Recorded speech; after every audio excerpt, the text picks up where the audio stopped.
Hello guys, నేను నేతి బొబ్బట్లు తయారీ ఎలా చేసుకోవాలో చూపిస్తున్నా. స్క్రీన్ మీద కనిపిస్తుంది. తర్వాత స్టవ్ వెలిగించి కొంచెం నీళ్ళు వేసి కొంచెమే సాల్ట్ వేసుకొని శనగలు 1 అవర్ ముందు నానబెట్టుకున్న శనగలు ఉడకబెట్టుకొని పక్కకు పెట్టుకోవాలి. తర్వాత ప్లేట్ తీసుకొని మైదా ఆటని వేసుకొని తగినంత నీళ్లు పోసి నూనె పోసి చపాతీ పిండిలాగా మనం పిండిని కలుపుకొని మంచిగా స్మూత్గా కలిపి పక్కకు పెట్టేసేయాలండి. తర్వాత మనం ఉడకబెట్టుకున్న శనగలు నీళ్ళు వంపేసి మిక్సీ జార్లో వేసుకొని శనగలు బెల్లం వేసి ఈ రెండింటిని మెత్తగా పేస్ట్ లాగా చేసుకొని పక్కకు పెట్టుకోవాలి.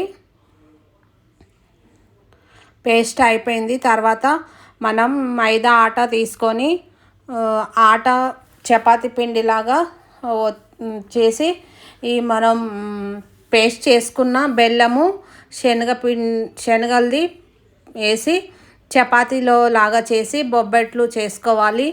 ఇది చేయడానికి రాని వాళ్ళు కూడా ఈజీగా చేసుకోవచ్చు. నేను కూడా ఫస్ట్ టైం చేశాను. తర్వాత చపాతీ లాగా చేసి నెయ్యితోటి కాల్చుకోవాలి 2 సైడ్లు.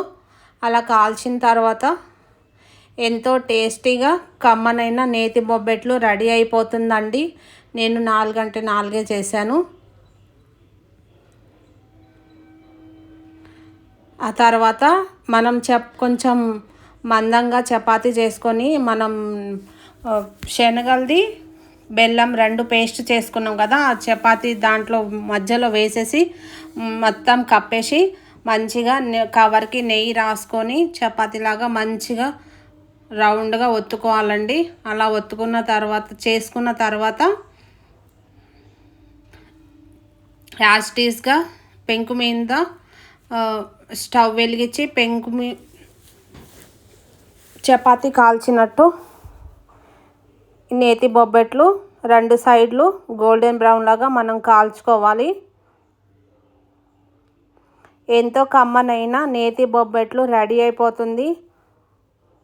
పిల్లలు అడుగుతున్నప్పుడు మనం బయటవి కొని ఉంటాం కదా, అలా కొనకుండా మనం ఇంట్లోనే ఈజీగా టేస్టీగా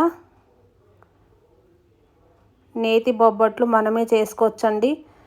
చాలా టేస్టీగా ఉంది. నేను ఫస్ట్ టైం చేసిన చాలా టేస్టీగా చేశాను. మీరు కూడా నా ఛానల్ చూస్తున్న వాళ్ళు సబ్స్క్రైబ్ చేసి నా ఛానల్ షేర్ చేయండి. మరింతగా సపోర్ట్ చేయాలని కోరుతున్నాను. ఇంకొక రెసిపీలో కలుద్దాం. మీ అందరికీ థ్యాంక్ యూ. నన్ను మరింతగా సపోర్ట్ చేయాలని కోరుతున్నా. నేతి బొబ్బట్లు రెడీ అయిపోయాయి.